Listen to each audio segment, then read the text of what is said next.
My name is Momo Suleiman. And my name is Samira Khan. And we both work for the Community Learning Disability team, Under which we have the front door team and the preparation for adulthood team.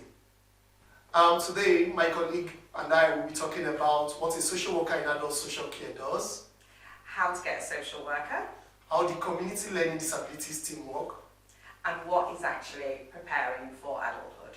in our team, the front door team, the preparation for adulthood team, and the learning disabilities team. We work with adults over the age of 18 who are facing challenges and difficulties. We make sure we do this using the legal framework, which is known as the Care Act and the Mental Capacity Act. We work with people to ensure that their care and support needs are met, and we do this using an approach called the community-led support. The community-led support will mean that we're going to look into your community, identify resources, identify charities or any sponsored, funded by the council to help you meet your needs. For example, we can help you develop your friendship, develop your confidence, and help you develop your experiences in things in your community you might not have known existed. As a team, we look into your community and identify these things and ensure that you partake and enjoy part of these things in the community.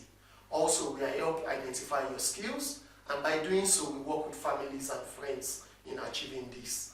What we do is, when we identify your skill, we make sure that we discuss this with you and with families and friends, because we understand that you know yourself more than we do, and you are the one in charge of your welfare and your well-being.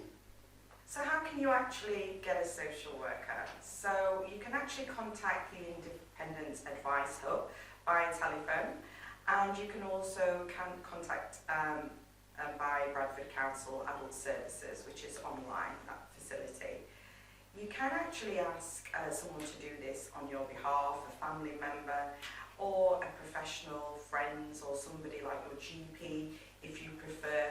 I think it's somebody who you can be open with and also have that relationship to trust that person, to be able to talk about why you feel you need this support. So it's always good to pick somebody that you can actually be open and transparent with, and also seek their permission. That's really important, that you do so when making a referral. Once the referral goes to the Independent Advice Hub, they will ask you some questions, and that's just to decide actually which team is best to support you. So it will be a variety of things about what you find difficult, what your age is, so that we can make sure that the team that you go to is the most appropriate team, and hopefully that will be done in a timely fashion depending on what your needs are at present. When the referral comes in from the Independence Advice Hub, it comes to a team in the community team for learning disabilities called the duty team.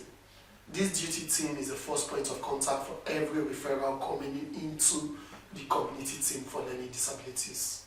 And their job is to make first contact with the individual who has made this referral. And in that contact, a duty screening might be done. And the duty screening is to ensure if this individual that is being referred to the community team for learning disabilities is eligible to be in the community team for learning disabilities. Otherwise, he or she might be referred to the rights team, either the adult generic services or whichever team there is deemed right to attend to that individual. However, if the individual is meant to be in the community team for learning disabilities, what the duty worker is going to do next is the duty worker is going to find out if the referral is a short-term or a long-term work.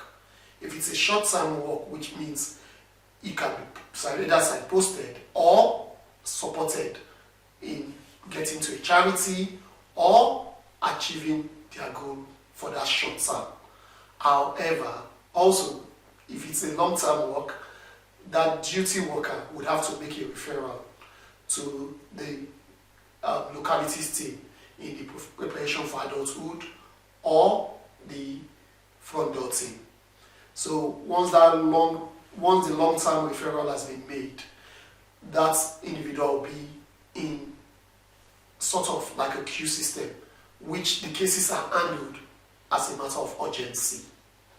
The duty team also deals with emergency cases, which is an important part of the work that the duty team do.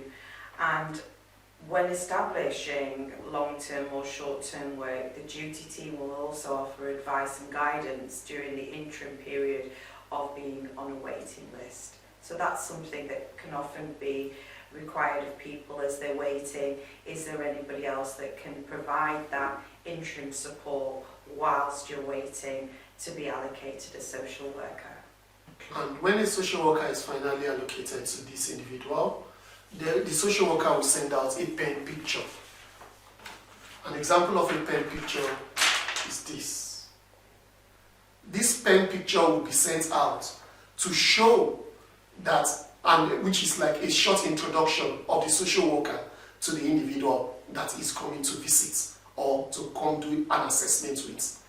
And let's have a look, Momo. So, just to give you an idea, so on Momo's it tells you what's important to him. So his family is important to him, his friends and his community.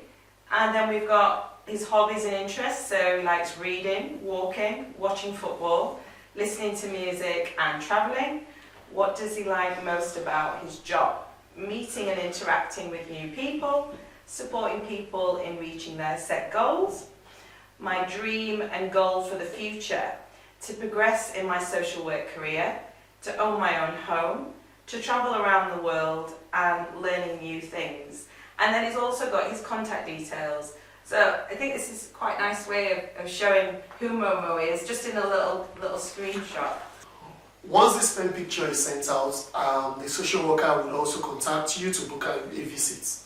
And once this visit is being booked, the social worker will come out and agree. If you give him or her consent, he will come and carry out an assessment. That assessment is a legal framework which would make the social worker informed if you are eligible for social care services.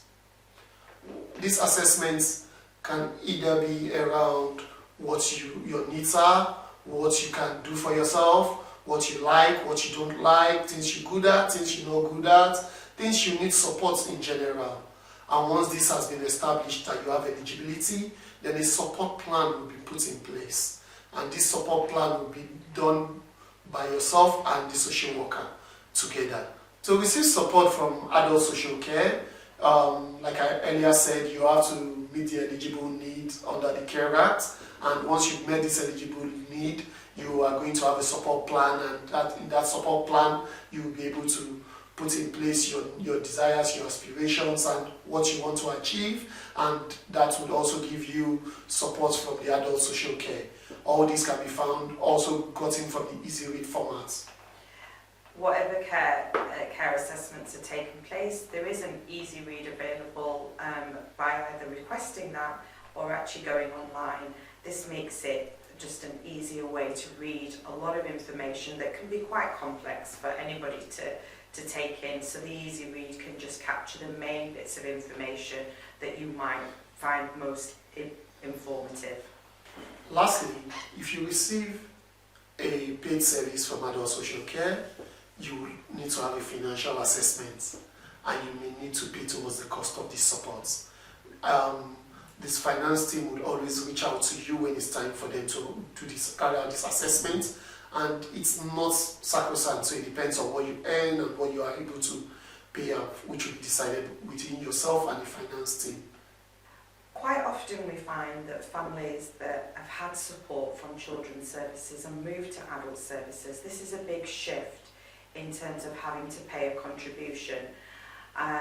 So within that financial assessment, I think it's important to highlight that there is sections in there where we talk about, for example, if the young person who's now becoming an adult uses more heating or requires certain other things that actually are a result of a disability, that can also be taken into consideration.